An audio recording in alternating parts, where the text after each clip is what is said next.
Imagina se eu queria passar autoestima para a mulher, passar que a mulher deve se sentir incrível, independente se ela é alta, magra, baixa, se ela tem celulite ou não tem. Eu acordei cheia de celulite, eu fiz plástica. Eu gosto de ser verdadeira com as pessoas, para as pessoas saberem que a autoestima é uma coisa do interior. Para ter o público sempre interessado e curioso sobre o seu trabalho, você precisa estar sempre inovando. E eu sei o peso da minha família, o peso da minha educação e do meu estudo na minha vida. Porque as crianças são o futuro do país, né? Então, se elas tiverem princípios de educação, de respeito ao próximo, de dedicação, de força, de foco, então eu acho que elas vão fazer um bom futuro para o país.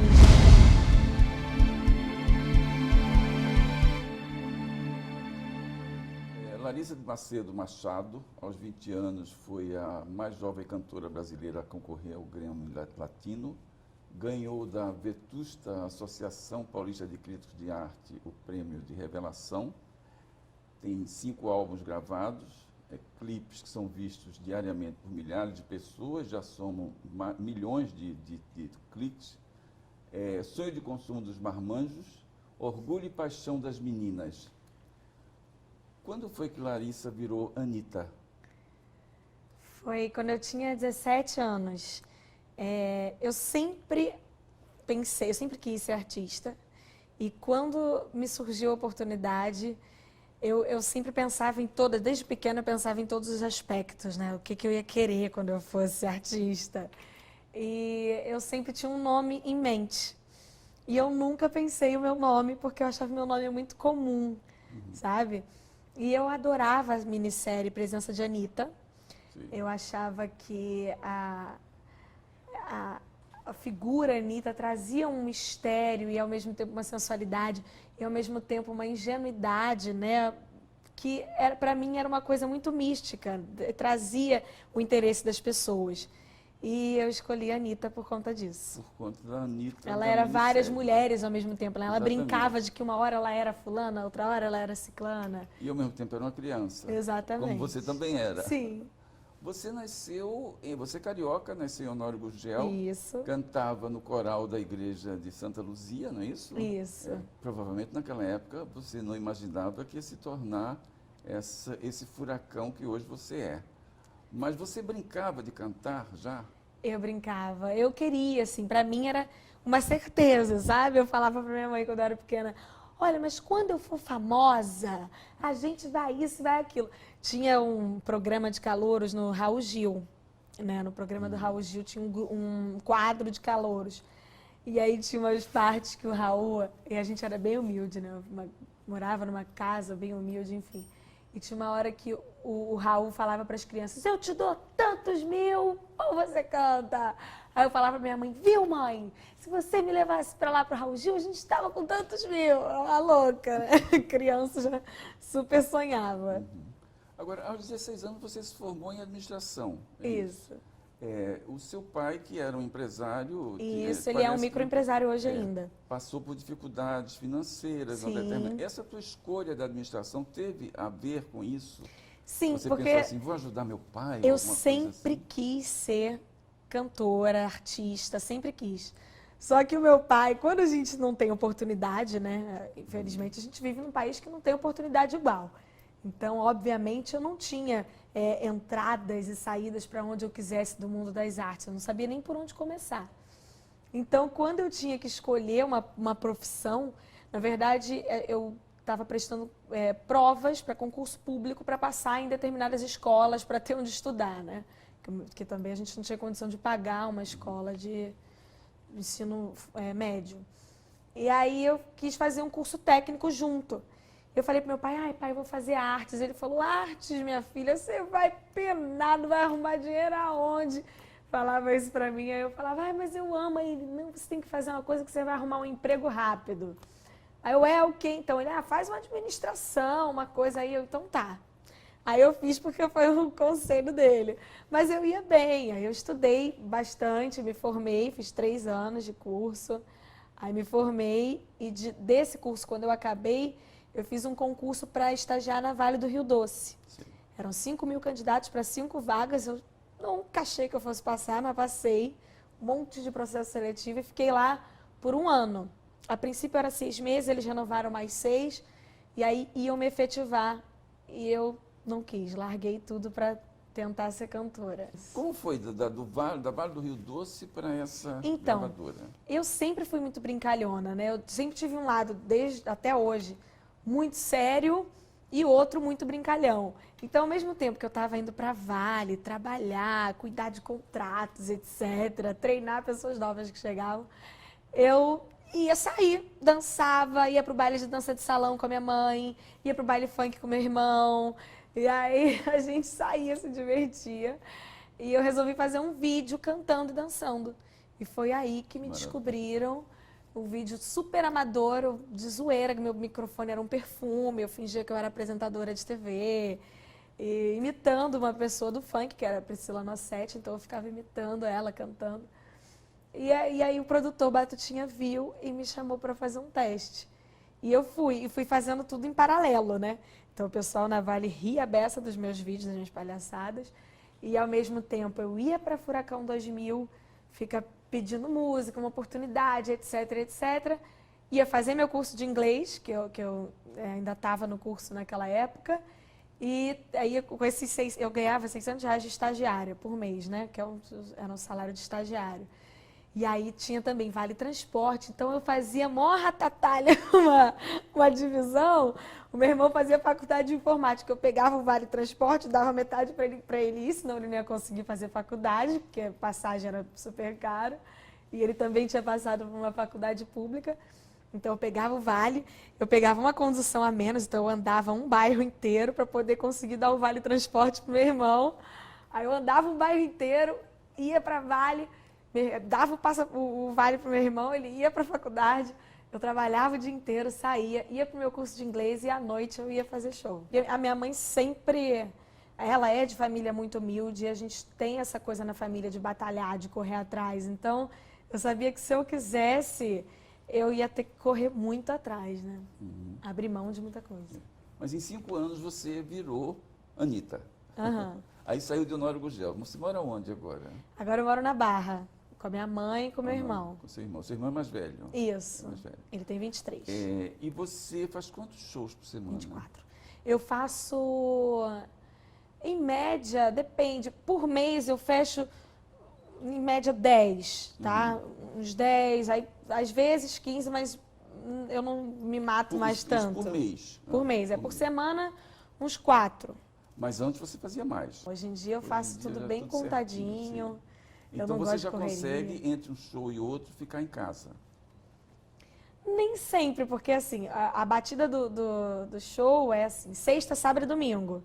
Então eu tento fechar um cronograma pertinho. Então às vezes eu tô em Fortaleza, vou para Salvador, vou para outro lugar, sabe? Sei. E aí só depois que eu venho para casa. E nesse vai e vem constante, ainda sobra um tempinho para namorar? Olha, se eu quiser vai sobrar. É porque no momento eu não tô com vontade. Sim. Mas quando eu tô, eu separo e sobra. Depende da minha vontade mesmo. Mas no momento não, eu tô bem afim de trabalhar mesmo. Teve um pouquinho de tempo atrás que eu já estava mais em casa, estava querendo ficar mais em casa. E aí, mas agora, como eu vou lançar disco em outubro, né, aí eu tô preparando muita coisa. Então eu prefiro não ter esse tempo e eu fico trabalhando para sair tudo certinho. Eu sou muito exigente, sabe? Então, para eu ter alguém, eu vou ter uma lista de um montão de quesitos, eu acabo não querendo. Aí eu acabo não tendo, eu prefiro trabalhar. O coitado do candidato. Pois é, isso é ótimo. E você é muito discreta sobre a sua vida privada, né? Isso é porque você acha que a gente tem direito a uma vida privada mesmo sendo famoso? Não, isso eu acho que é porque eu não tenho uma vida privada mesmo. Eu estou trabalhando 24 horas por dia. Mas, assim, eu sou discreta só em relacionamentos pelo fato de que eu só pretendo assumir quando realmente for sério, né? Para não expor uma coisa sem necessidade. Aí eu conheci alguém, aí eu vou e conto. Aí não deu certo. Aí eu vou e... não deu. Aí, sabe? Fica uma coisa, parece que toda hora eu tô no namoro e não é assim, né? Mas de resto é porque eu trabalho muito, né? Mas, de resto, eu abro bem, assim, para os meus fãs, minha família, meus amigos. Eu estou sempre mostrando pelas redes sociais o que eu estou fazendo. Então, os meus fãs são bem íntimos, assim. Sim. Nesse caos ordenado que é a sua vida, porque é muito bem ordenado o caos da sua vida, das nossas vidas, você pensa assim, ah, não, mas um dia eu vou casar. Ah, penso, Pensa, né? penso. É porque eu sou muito organizada, sabe? Eu não sei se é porque eu sou ariana, eu não sei se a ariana é assim, mas eu sou muito organizada. Então, assim, eu faço um cronômetro de tudo, sabe? Meu dia é todo cronometradinho. Sim. E eu cumpro todos esses horários. Então, hoje, por exemplo, eu acordei de manhã cedinho, dei uma corridinha. Aí, isso já estava tudo certinho. De 11 a tal, a corridinha. De 11 a meio-dia. Aí, meio-dia e meia, eu tive uma aula de espanhol, porque eu gosto de estudar.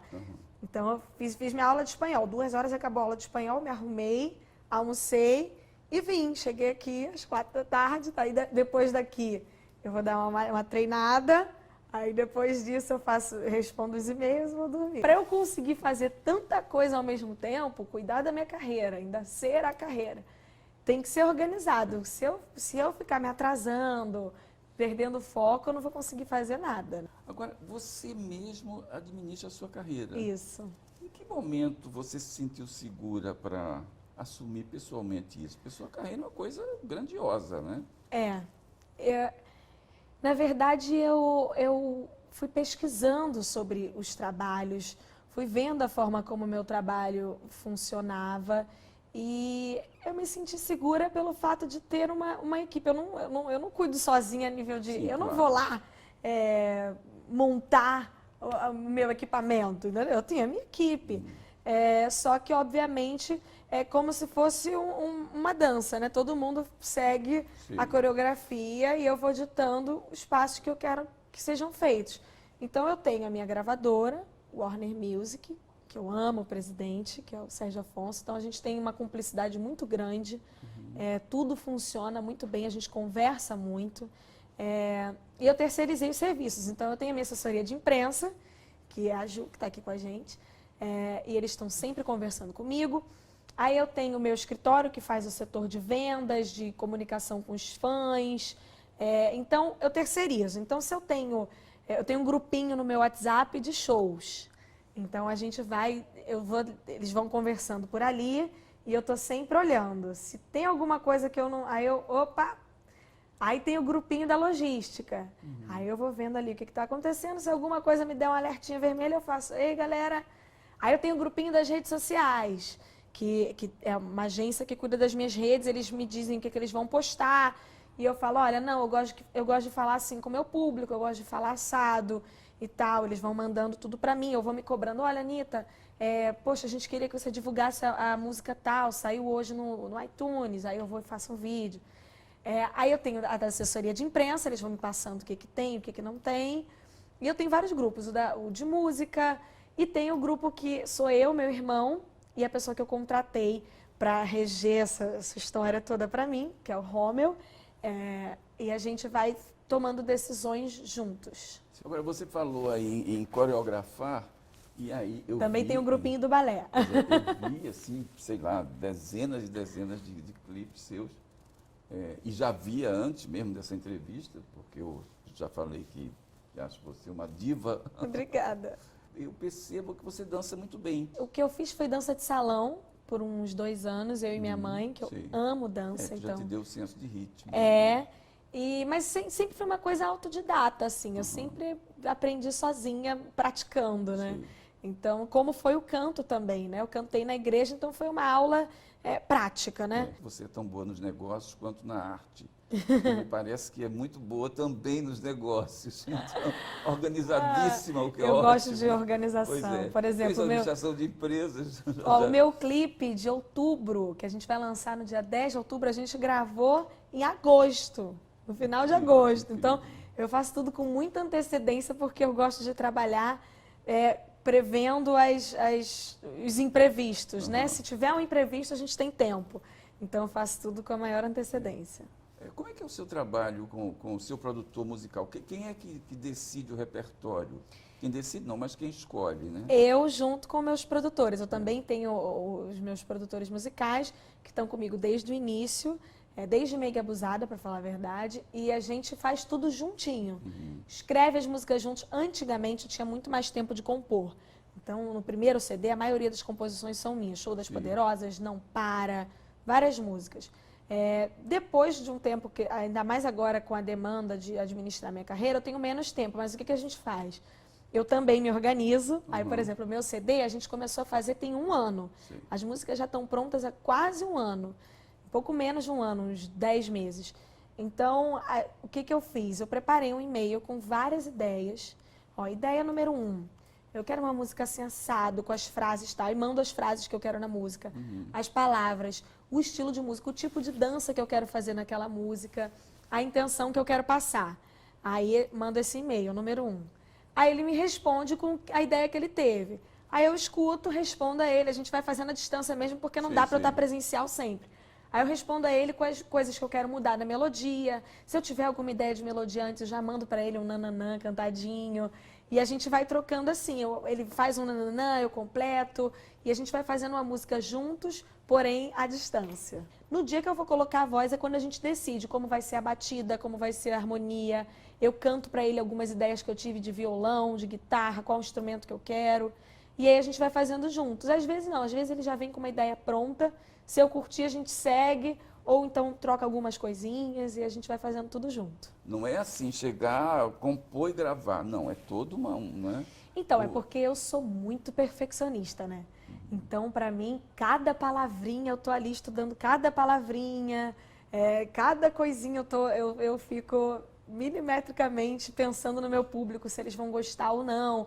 Aí um CD é um trabalho de mais estudo, né? Sim. Então, por exemplo, o meu CD eu tenho uma faixa completamente infantil, porque eu tenho público criança. Claro. Então o adulto que vai estar ouvindo, ele vai falar, nossa gente, essa faixa... Só que as crianças vão amar. Só que logo depois tem outra super adulta, que as crianças não vão amar, mas os adultos vão. Então a gente tem que estar sempre pensando nisso, no fato de eu atingir vários públicos. Então é um trabalho mais completo, né? Mais delicado. Para mim, você é a primeira cantora brasileira com chance de se tornar uma estrela internacional. Eu acho isso. Você tem planos para isso? Tenho, mas eu também tenho total consciência de que, assim, para um trabalho dar certo como o meu deu, eu sei o quanto eu me dediquei, me dedico, eu sei o quanto eu abdico de muitas coisas. Por exemplo, um fim de semana, eu não estou curtindo com os meus amigos, eu estou trabalhando muito, eu estou focada na minha carreira. Eu vou nas reuniões, por exemplo, se eu vou fechar um contrato com uma marca X, eu pessoalmente vou lá na marca, quero saber como é a marca, quero conversar com o dono, ter as ideias junto. Então, assim, quero saber se vai ter a ver com o meu público, se vai dar certo. Então, eu sei o quanto eu me envolvo no meu trabalho para ele ser grande e ele dar certo na proporção que dá. Então, eu sei o tempo que ele vai me exigir, né? Então, não tem como eu querer estar crescendo ainda aqui no Brasil, porque eu não acredito que eu alcancei tudo que eu quero ainda, e ao mesmo tempo estar presente lá fora. Então, primeiro, eu vou consolidar minha carreira aqui. Primeiro, e eu já estou, obviamente, preparando toda a cama para quando eu for, preparando músicas, porque eu não quero chegar só com uma música e depois, meu Deus, e agora o que faz? Eu quero já ter várias músicas, então essas músicas já estão sendo feitas, esses clipes, essas parcerias, já está tudo sendo aprontado para quando eu realmente for, eu for de verdade. E aí eu vou conseguir administrar aqui e lá, porque já vai estar tudo super alinhado e preparado. Então, é com muita organização. Não adianta ir com pressa e não fazer tão bem feito, né? Eu vou esperar um pouco mais e fazer bem feito. Quando você viaja para fazer show, quantas pessoas vão com você? Sua equipe? No mínimo 17. 17 pessoas. No mínimo. Você já tem avião, não? Não. Não tem, porque o dinheiro que eu gastaria com o avião, eu prefiro passar um pouquinho mais de perrengue e fazer um clipe mais caro, maravilhoso. Você é uma pessoa muito sensata. Eu prefiro. Eu falo, ai, gente, tá tudo ótimo, eu tô nova, o dinheiro que eu vou gastar com o avião meu, eu pego, faço um clipe maravilhoso, 30 vezes mais incrível. E seus clipes são maravilhosos, eu acho seus clipes sensacionais. Eu me preocupo muito com isso, né, porque eu acho que é a grande vitrine. Já aconteceu de você fazer um show e acontecer uma coisa assim, complicadíssima e você ter que improvisar? Já, com certeza. O show, por exemplo, já deu problema uma vez queimou o computador. Porque é o seguinte, a gente faz o show, eu tenho os meus músicos, só que muito do meu estilo musical é eletrônico, né? Tem batida eletrônica, batida do funk, que não existe um instrumento que faça, é tudo muito eletrônico, computadorizado. Teve um dia que parou tudo, do nada, não sei se era a voltagem do lugar, assim. Parou tudo, a gente teve que improvisar. E eu tenho um microfone de contato com a equipe, com a banda, né? Então, aí eu falava, banda, faz isso, ó, toca assim, tananá, tananá. Falando pra eles, ó, vamos fazer uma música tal, mais acústica, agora não sei o quê. E aí a gente vai se virando. Sim. Mas são poucas vezes. Sim. Vou fazer uma pergunta indiscreta. Tá. Procedimentos cirúrgicos, estéticos, né? Eu não tenho problema de falar. Dizem que você já fez alguns. Eu fui olhar suas fotos no começo da carreira e achei que você não devia fazer nenhum, porque você já era muito bonita. Isso, gente! Ai, meu Deus! Ai, eu super acho. Minha mãe também falava, isso não precisa. Aí depois que eu fiz, ela, realmente ficou bem mais bonita. Mas você fez por quê? Estava insatisfeita consigo mesma? Olha, eu nunca tive... É difícil de explicar o meu jeito, porque eu sou uma pessoa muito 8 a 80, né? Ao mesmo tempo que eu sou vaidosa, eu não ligo pra nada. Então é um pouco difícil de explicar. Eu nunca fui de ficar, ai meu Deus, eu preciso isso, eu preciso aquilo, nossa.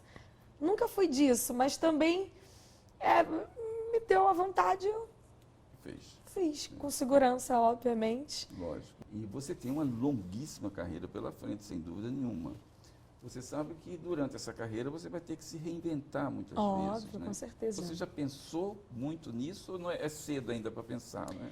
Não, eu sempre penso nisso e eu penso em amadurecer o meu trabalho, mas ao mesmo tempo mantê-lo reconhecível para as pessoas que sempre me acompanharam. Isso que é a tarefa mais difícil, né? Pois é.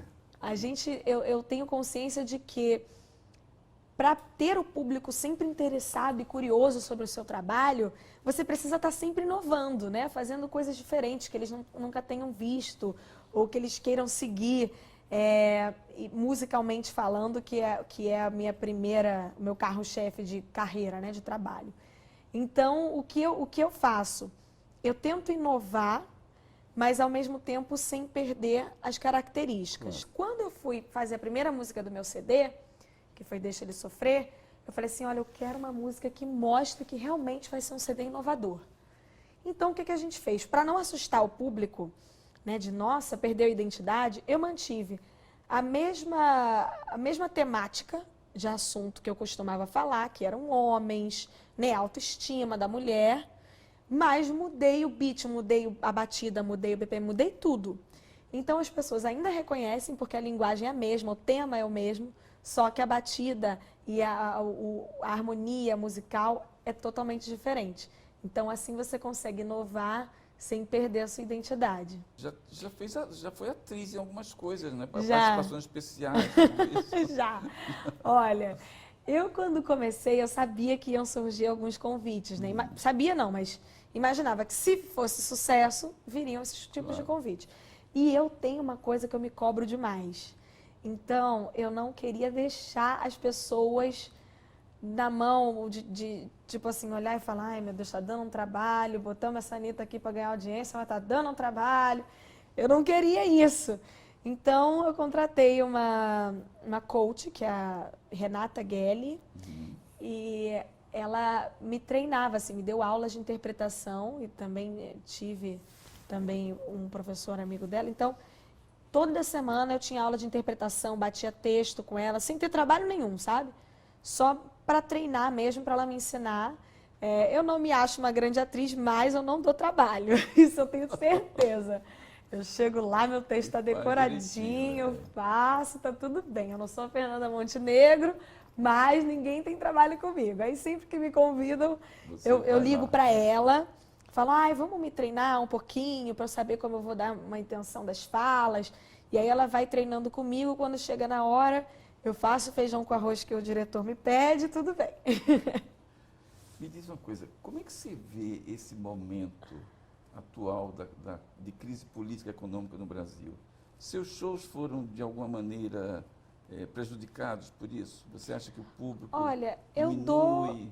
eu dou uma adequada, né? Não dá para o país em crise eu querendo Tem vários aviões, uma frota, fazer um show banhado a ouro, Sim. né? A gente sabe que o país muda de tudo, né? De costume, de prioridade. Então, você tem que adequar a sua agenda, você tem que adequar a sua forma de trabalho, né? Se está tudo mais caro, por exemplo, se a gente está com as passagens o dobro do preço, não dá para eu querer viajar com 30 pessoas. Então, a gente vai adequando. Ele sempre interfere nas entrevistas, é o meu Não tem relógio. problema. Eu vou adequando a minha agenda ao lugar.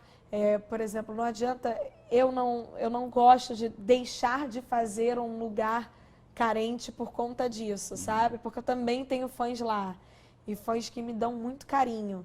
Então, ao invés de deixar de fazer, eu adequo a minha estrutura para eu conseguir atender aquele público que sempre me deu carinho. Eu tenho muito isso de não querer deixar de ir a um lugar. Então, eu adapto, mas eu não deixo de fazer. Sim. Você tem preocupações sociais, assim, você ajuda alguma instituição, alguma Sim, coisa assim? eu não gosto de De falar, externar, pois é. porque as pessoas sempre ficam, tá fazendo isso para se promover, tá fazendo isso para parecer que é bonzinho, para parecer X ou Y.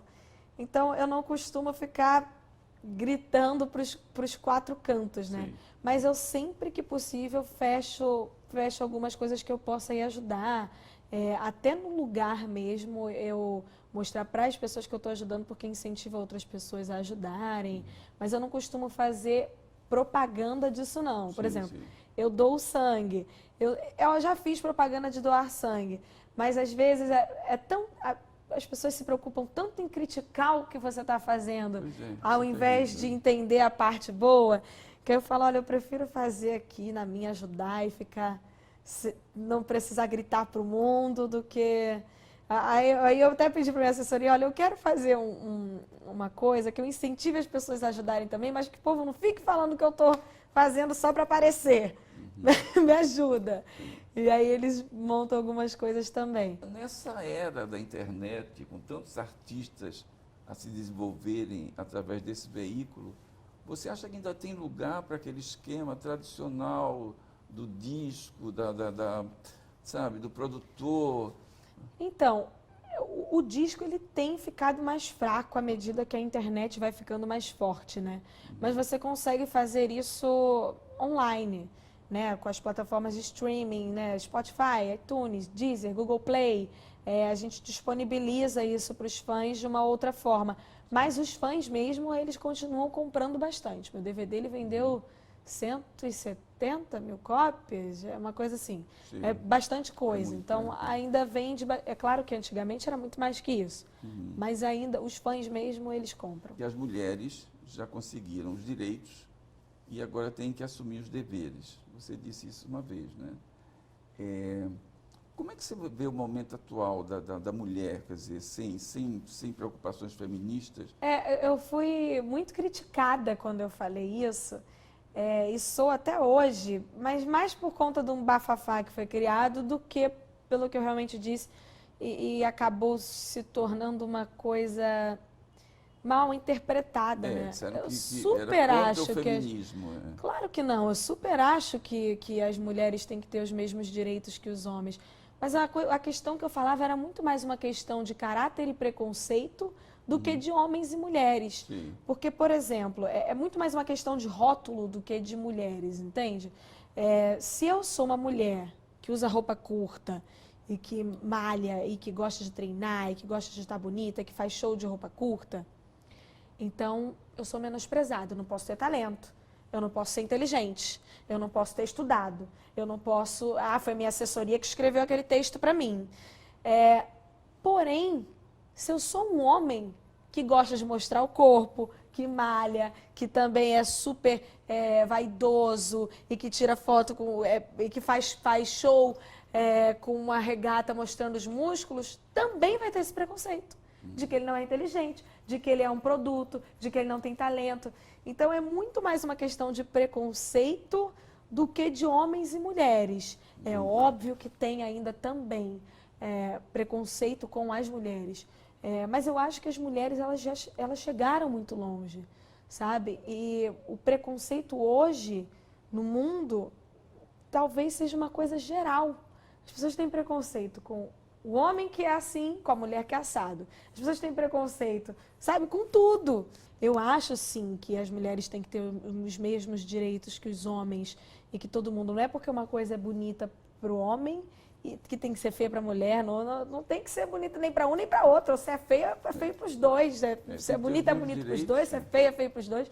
Eu super sou defensora disso. Imagina se eu, que quando criei o meu tipo de música, que queria passar autoestima para a mulher, que queria justamente passar que a mulher deve se sentir incrível, independente se ela é alta, magra, baixa, se ela tem celulite ou não tem. Por que eu quis contar que eu fiz cirurgia plástica? Para as pessoas não acordarem achando que elas são diferentes e eu fui abençoada. Ai, meu Deus, eu queria ser igual a ela, não tem como. Não, eu acordei sim, cheia de celulite, eu fiz sim plástica.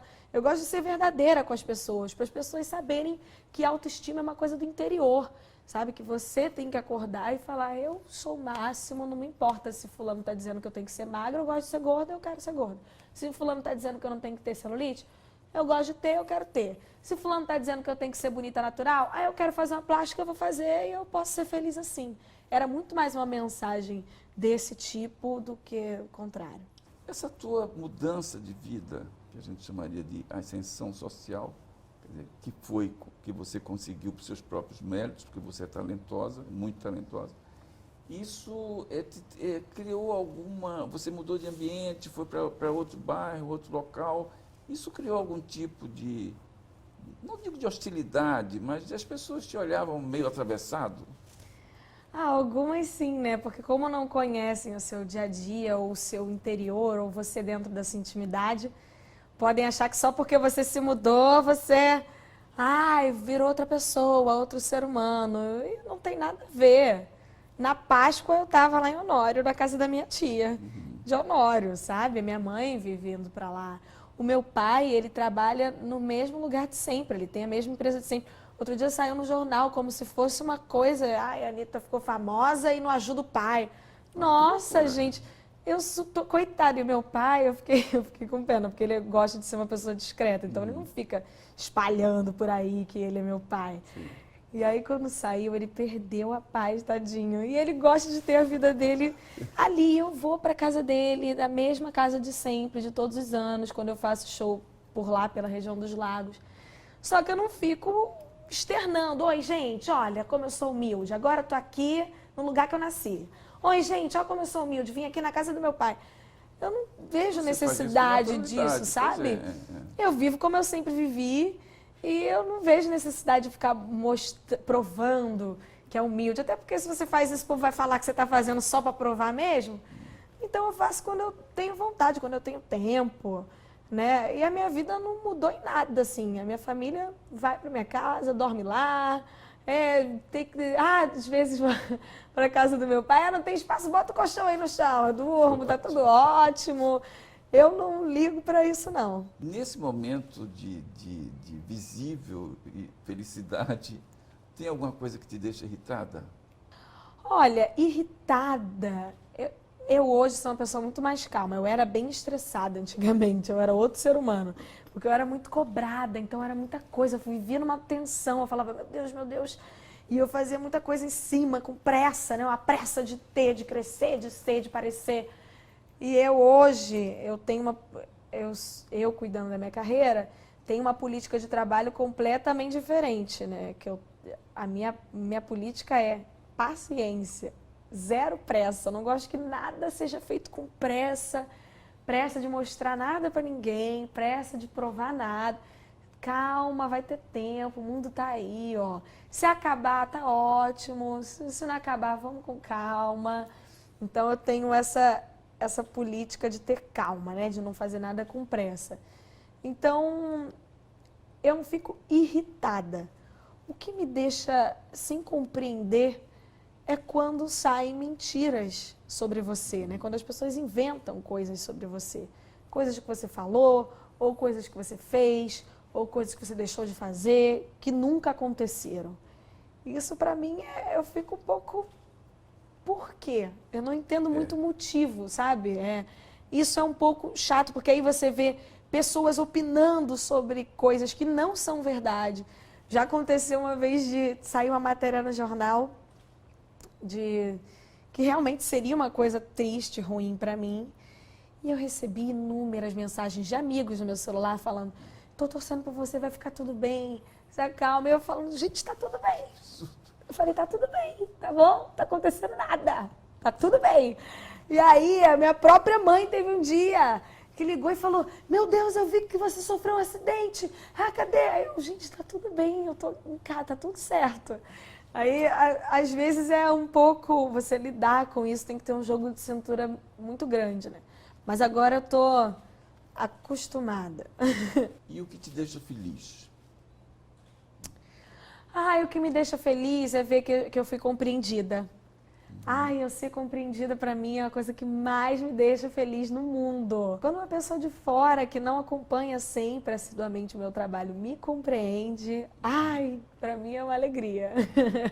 Eu pedi aos seus fãs que enviassem perguntas para o meu site, né? E eles mandaram dezenas, eu não podia fazer todas, que aí eu não faria nenhuma. E eu selecionei só uma, Tá. de uma menina que é chamada Juliane, que ela assina Juju Danadinha 1, diz que é sua primeira fã, e ela faz a seguinte pergunta: o que você sente e pensa quando sobe num palco e vê tudo o que você conquistou ao seu redor? Olha, tem vezes que me dá vontade de chorar de verdade no palco, assim, ainda hoje. Principalmente se eu passei por um dia muito difícil, ou um dia de muito trabalho, ou se aconteceu alguma coisa que eu precisei provar da minha força de vontade mesmo. Aí eu dá vontade de chorar de alegria, de emoção, né? De falar: caramba, olha tudo isso, né? Muitas vezes eu penso isso no show e assim, acho que nunca falei isso pra ninguém, nenhum amigo meu sabe disso, mas tem vezes que eu seguro o choro de emoção mesmo, porque também, aí se eu choro: Anitta chorou, aconteceu alguma coisa. O que aconteceu? Você estava triste? Você brigou com alguém? Aí até eu explicar que era só, aí eu seguro aqui, ó. Mas às vezes me dá muita emoção, principalmente se for alguma música que eu mesma escrevi ou que eu briguei para que fosse trabalhada. Aí me dá aquele: vem aqui e eu volto. Você sente que as pessoas te amam. Naquela hora, O show você sente que as pessoas te amam. O show quando é um show para fã-clube, principalmente, que eu faço muito, que tem shows que tem muito fã-clube, né? E são aquelas pessoas que realmente vivem cada dia com você, vivem cada notícia, vivem cada premiação, cada acontecimento, eles estão lá. Então, assim, quando é desse tipo, me dá muita emoção mesmo, de eu ficar realmente... Eu não era assim antes. Hoje em dia eu sou muito mais reflexiva. Antigamente eu não percebia tudo isso, mas hoje em dia me dá uma emoção muito grande de ver tudo isso. De ver que as pessoas gostam do teu trabalho e gostam de você. Eu fico bem, bem emocionada. Anitta já chegou onde queria ou isso é apenas o começo? Não. Olha, todos os dias antes de dormir, eu fico imaginando aonde que eu quero chegar. Eu fecho o olho e fico me imaginando assim, como se fosse uma novelinha. Quando eu era criança, eu também fazia isso, tá? Antes de dormir, eu fechava o olho e me imaginava cantando, fazendo sucesso.